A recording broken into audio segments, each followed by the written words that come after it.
Okay, we have to learn a ton of new things, and I think I'm going to actually start with this. There's three kinds of roots that you can have. Roots are where it touches the x-axis. There, and there.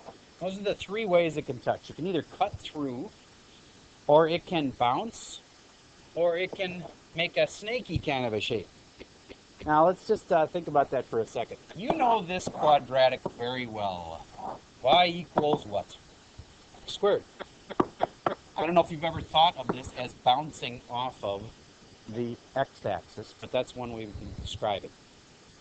That's called a double root. Why? Would you agree that I could break this x into x times x? Would that make sense to you? All right. How about if I break it up into x plus 0 times x plus 0? Would that make sense to you? All right. I need to pause for just a moment here. Okay, we're back from the break there, and this one that I just drew for you has two roots. It's a double root. Okay, I want you to draw this one with me. Make a quick sketch, make it go like that. That's not a quadratic anymore. We're going into polynomials. That's why we talked about, hey, we did polynomials the other day, and what was a polynomial, what was not a polynomial. Remember we said that it was a polynomial if it had nice exponents. If the exponents were like negatives or decimals, it wasn't a polynomial. A polynomial means that you can go beyond just squared things. Take a guess what this one is. Fifth power, that's a good guess. How about this? You know from yesterday that it has to be odd. Do you get why this has to be an odd degree? Because they're going opposite directions. See on the ends. All right, so it has to be odd, so it could be 5. What else could it be? 7 could be, what's the one you keep skipping over? 3 could be a degree 3, and it is. You know why? Because you can look at this. That's a single root. That's a single root, and that's a single root. So it's a degree 3. All right, now watch if I try and make the same kind of a shape and say, but you could have done this, Mr. Server, and then what would have happened? It'd still be degree 3. Know why? Because that's a single worth 1. What do you think that is? It's a double, just like the x squared has a double, remember? That's worth 2. This is worth 1. I know there's 3 answers for this, 3 roots, and therefore it's degree 3. All right. I'll add the, but there might be more later for those of you that are listening at home and know that that could be a degree higher than 3. But here we go. How about this one? Do you remember that shape? What degree is that? Degree 3. It's x to the 3rd. Okay, now how are you supposed to know that? Well, there's 3 types of roots, remember? The kind that just cut through, the kind that bounce, and the kind that kind of snake through. Let's talk about that snake kind again for just a second. I want you to think back to when we talked about increasing and decreasing. Is this increasing or decreasing? It's increasing the whole time. Do you agree that this spot right here is kind of special on this graph? It is, because it was increasing at a decreasing rate in here. And in here, it's increasing at an increasing rate. Can you get that? That's what's special about a 3rd degree one, is that it was increasing at one rate, and then at this moment, it's called an inflection point, it changed over to increasing at the different kind of rate. So it was increasing at an increasing, and it changes to increasing at a decreasing. Remember that terminology we did before? The blue part compared to the green part? That's what makes this a degree 3. Yes?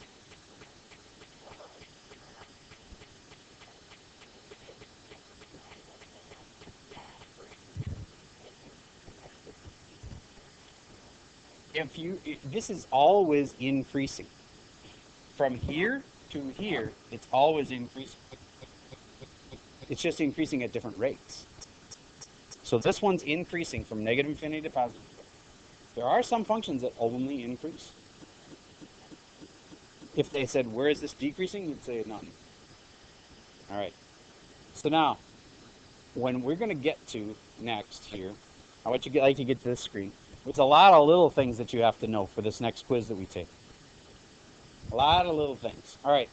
Where is this increasing or decreasing? Would you agree that this graph is sometimes increasing and sometimes decreasing? All right. Where is it increasing? Only in this little spot right here. Do you remember that I said that you only use a certain kind of z? Is it the x's or the y's we use? Just x's. So this is increasing from 1 to, what's that spot right there? That's 3, 0. So it's increasing from 1 to 3. That's saying from here to here, in that zone right there, it's increasing. Okay, so I'd say it's increasing from 1 to 3, and you always put parentheses around those. How about decreasing? Is it ever decreasing? Yes, it's decreasing in 2 different spots. Up until it hits here, it's decreasing. Well, where does it start decreasing? All the way over here, which would be negative infinity. To up until it hits this spot, which is what? 1. All right, end behavior is just up and down and that kind of thing. So on the left, what's this one doing? Maybe it's too messy. I'll erase it here.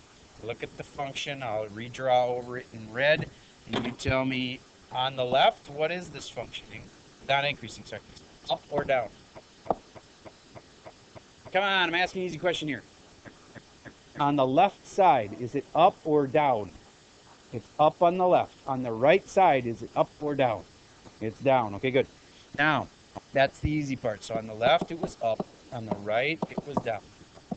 Now, the next part is local minimums and maximums. Minimum means like low spot. Do you get a low spot right there? And what do you think that's called? A maximum, also known as a high spot. Okay? So that's local minimums and maximums. Is this the highest of all the spots in this function? No. It's just the highest locally. Like around there, it's the highest spot. All right. That's kind of like being the strongest kid around here. Doesn't mean you're the strongest kid in the whole world. But if you are the strongest kid in the classroom, you would be like the local maximum. It doesn't mean you're the global maximum, strongest kid in the entire world. Or the universal maximum, strongest kid in the entire universe. Now back to this. So that's local minimums and maximums. That doesn't mean absolute. The absolute minimums and maximums means what is the highest of them all. And this function has no maximum because it keeps going up and up and up and up. So it has no maximum. In fact, don't even say that the maximum is infinity, even though I kind of agree with you, because infinity is not a place. You can go past infinity. Well, you can't really, but you can't get to infinity. And so therefore you shouldn't say that the maximum is infinity. You should say it has no maximum and no minimum because it keeps going down. Let's talk about the local max min thing again. You get an M would have 2 local maxes and 1 local minimum. Max, max, min. Okay. Do you get that it has no absolute minimum because it goes down forever? There's no minimum. How about a maximum? Is there an absolute maximum on this graph? Yes, there is. The way I drew it, this one's higher than the other one, so that would be the absolute max. Is it also the local max? Yes. That's like saying, are you the strongest kid in this room? Okay, let's say you are. Then, are you the strongest kid in the world? Is there some kid that you could say that about? Probably. It depends on how you judge it. It's different kinds of strength. Okay, but let's say that it was judging by bench press. Okay, person can bench the most. Okay, and that there's some kid that can bench press more than anybody else in the whole world, and he would be in his class the local maximum, and he'd be the global maximum. He'd be the absolute maximum in the whole world. All right, now back to that list. There's a couple more things. Extreme values. Do you get extreme means like really high or really low? But these are also considered extremes. Not just the highest, but the local highest and the local lowest. Those are extreme values. You just make a list of all the local maxes and mins. And the last thing are the roots. Those are the most important part. Don't forget the roots. The roots are the spots where it touches the x-axis. Okay, so that's a root and that's a root. That's a double root and that's a single root.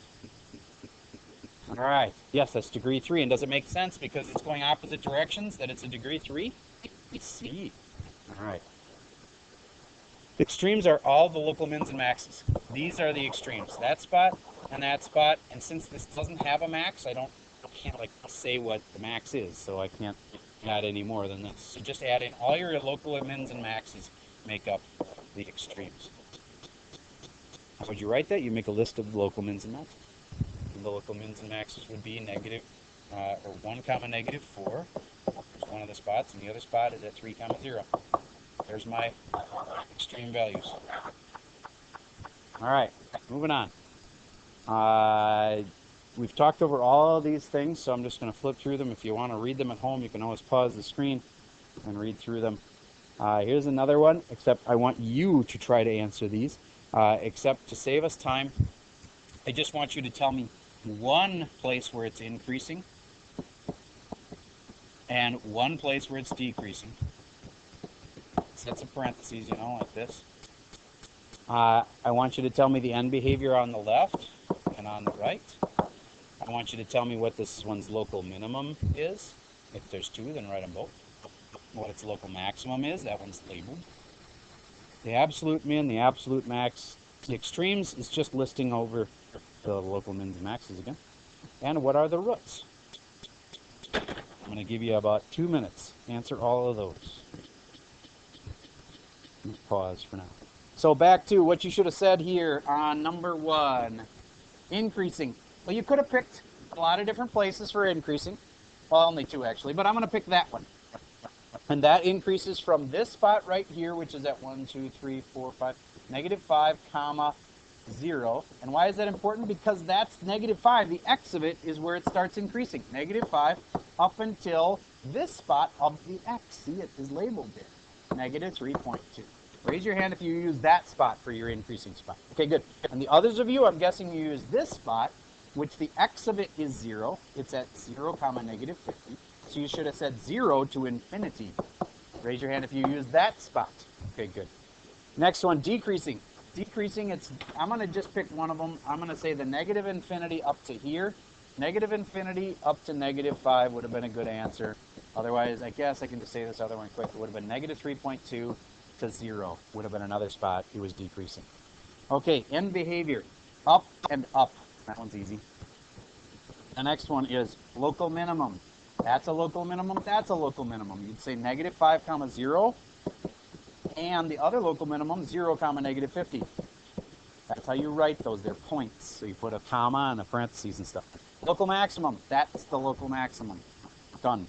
Absolute minimum. That's the lowest spot of them all. That would be this one, which would be 0, comma negative 50. Absolute maximum? None.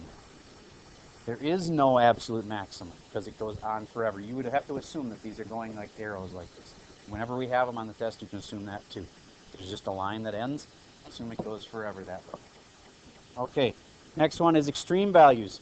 That's this and this and this. Those 3 spots are your extreme values. And the last thing is roots. The roots are not those 3 spots. The roots are these 3 spots. And they would be at negative 5, negative 2, and positive 1. And technically, I should say x equals, and x equals, and x equals. But if you had these 3 spots, that's the point. Raise your hand if you're kind of comfy with that stuff. You get that stuff. Okay, good. That stuff shouldn't be too bad. If it is tough for you, we can go over it in the morning sometime. But remember, the only time you could get help is Thursday morning because tomorrow's a Wednesday. And so you'd want to wait till Thursday morning to come in and get help because I'm at meetings till then. All right, the other cool thing you can do with the stuff I'm just teaching you now is you can take a picture like this and you can say, I know what the equation for that is. All you have to do is look at the roots. Negative 3 and 4 are my 2 roots. And you can write them like this. Factored form is the way you do these. Do you remember doing this before? Except we just did it with quadratics and we go like, oh, it's touching at negative 2 and positive 2. So it would be x minus 2 and x plus 2. Remember how to do that kind of thing? Same deal, except now you're a little smarter than you were before. And so you know that this is a single root. It's a cut through. This one right here is a triple root because it's one of those snake kind. And so you'd go x plus 3, that way this minus 3 makes it equal 0, and x minus 4 for that one, but I'd need one more thing. It would be cubed here because this is a triple root. This is a cut through, a single root. It's not a bounce. It's a cut through, so it would have a single like this. There's my answer. What? No, you don't have to write the 1. You could have left it like this. Now, it's important that you understand, a lot of kids get this goofed up and think, oh, it's degree 3, Mr. Server, because the biggest one is a 3. But it's not. It's a degree 4. Because if I multiplied all this stuff out, you can obviously see there'd be an x to the 3rd in here. But you'd also have to multiply it, see, it's a multiply problem, by this other x over here. You'd have an x to the 4th when you were done. So the degree of this puppy is degree 4. And the other reason, just think about it. Look, they go the same direction. It can't be degree 3. You get that? It can't be degree 3 because these go the same direction. This is an even one. It's got to be even. The degree of this thing would be degree 4. All right, I want you to go to the next screen with me. This one. Get on this screen, please. Some of you are not there yet. All right, I want you to turn your iPads towards me and let me see it's on the screen. All right. All right, Kipmeyer, get it on, get there. So this one right here, I know that you're working, so you're fine. That one's a root. What kind of root? That's not double. Triple. How about that one? The words are single, double, or triple. What's that? Single. And how about that one? Double. Now think about it. If this is worth 2, this is worth 1, this is worth 3, the total adds up to what? 6. That's degree 6. Do you get that they're both going the same direction and therefore it has to be even? It has to be degree 6 or 4 or 2. So, how do you tell? You add all these up. 3 for that, 1 for that, 2 for that. Now, I know I'd say the trickiest one is probably this one, because it's hard to know if that's just a cut through or if it's a triple. How can you tell? Is it increasing the whole time? Yes. Is it increasing at different rates? This one was increasing at a decreasing rate, slowing down, and then this one's increasing at an increasing rate, getting faster and faster. If it does that, then it's one of those special kind of tricks. All right? How would I write the equation for it? I'd like you to try to write the equation for it. I'm going to give you these spots. That's -5, that's -3, and that's +1. Write me the equation for that puppy. And I'm going to predict only 2 of you are going to get it right.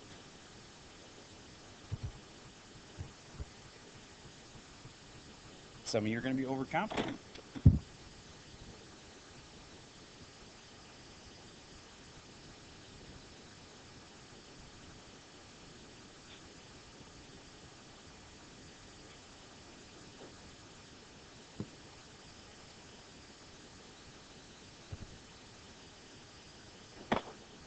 Who thinks they've got it? Only 2 people think they have it. 3, 4. I'm sure some of you are probably better than you think you are. Okay, give it a shot. I'm going to give you more time. I know some of you aren't done yet, so finish, please. Rápido, por favor.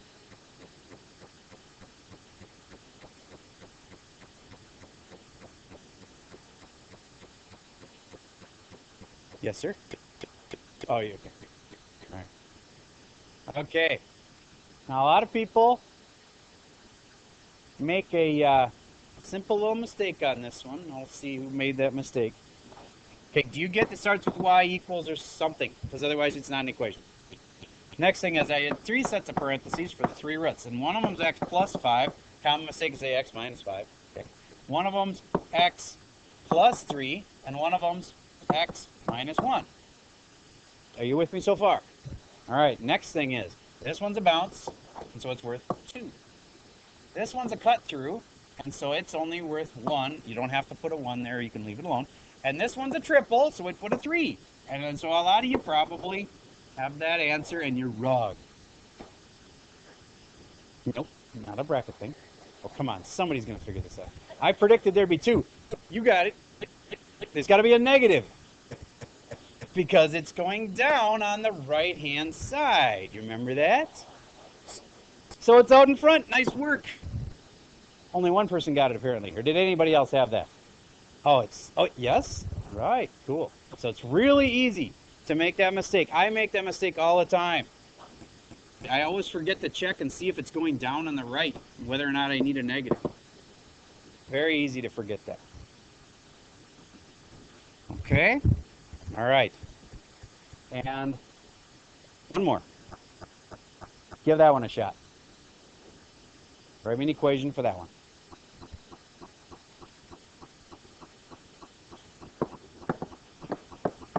Hopefully you're getting faster at it. You should know right away to put a y equals a couple sets of parentheses.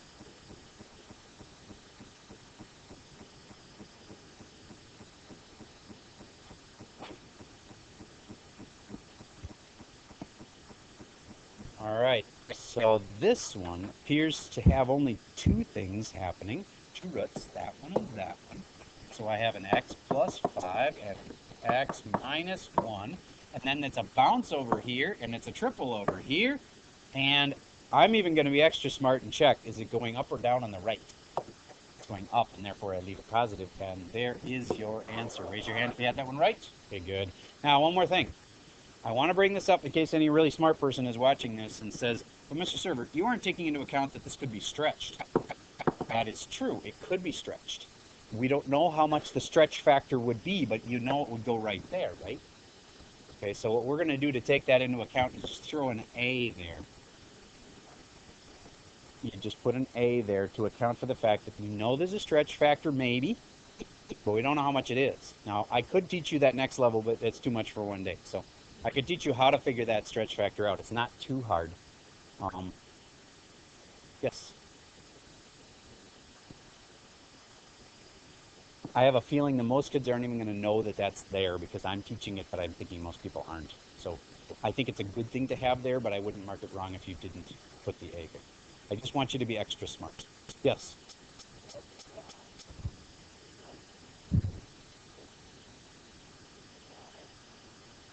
It is 5. I'll give you that. So is this a degree 5 polynomial?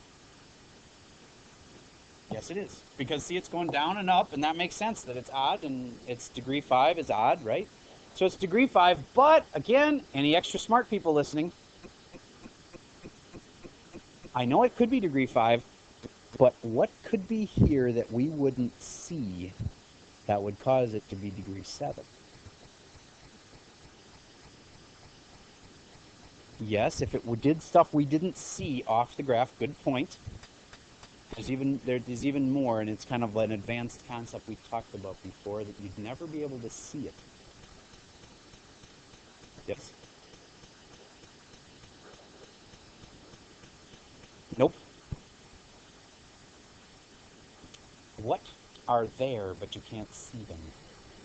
Imaginary things. What if there was imaginary roots? If there was imaginary roots, there could be an extra 2 roots. Remember how there's plus and minus the square root? If you have a negative underneath that root, you could have imaginary roots that we wouldn't be able to see up here. So bottom line is we know this is probably degree 5 or more. So if you see that on the test, don't be confused by, what do you mean or more? Because it's degree 5 unless there's imaginary roots, in which case it could be degree 7 or degree 9. But we know that it'll always be odd because it's going opposite directions. So it has any imaginary roots, it'll be sets of 2. So that it's either 5, like we think it is, or it's degree 7, or degree 9, or it's going to be, it'll always be in sets of 2. It can't be in sets of 1, otherwise it would change my odd to an even, and I wouldn't want that, because I know this is odd because they're going opposite direction. Yes? There's always a stretch factor. There's always a stretch factor. Sometimes the stretch factor is 1. You get what I'm saying? So we're just throwing an A there to say might be some stretch factor there. We just don't know what it is. And if there isn't any stretch factor, then the stretch factor is 1. Yes? There's no negative out front. Yep. If it's odd degreed. Okay. So it's like you're giving me a math problem here. If it's odd degreed, so I'm going to make it like to the third, and there's no negative out front, like it's positive, it would be like this one. And it would be like this, and it would be, I would usually do the right side first, and I'd say, oh, it's positive, so it's going up on the right. And the left side would have to be the opposite because it's odd, so it would be down. So yeah, down, up would be the way it would always have to be. The way I would think of this is instead of like doing it that way, I'd think, I see that it is going up on the right. Therefore, it must be positive in the front. I see that it's going down on the left. And since they're going opposite directions, I know my answer must be odd. So when you look at the graph, you do it differently than when you look at the equation. If you look at a graph and say, is that odd or even? You should be able to just tell me. It's odd. And is it lead term of the equation? Would it be positive or negative? Positive because of that. Whereas if I write you one like this, I would say, start on the right and say, oh, that tells me what? No. And on the left, it must be opposite of that because of this is odd. So opposite of down, up. So you kind of do them differently. If we give you the equation, you do one thing. If we give you the graph, you do something else. All right, that's all you need to know. We don't need to do this last one. So your homework is in Schoology. It is basically to take the last worksheet we did, finish it. Okay, so you did about half of it last time. Probably a little less than half, to be honest. So your assignment is in the largest size. So I'm going to give you the rest of the time to work. If you need help, I'll help you one-on-one.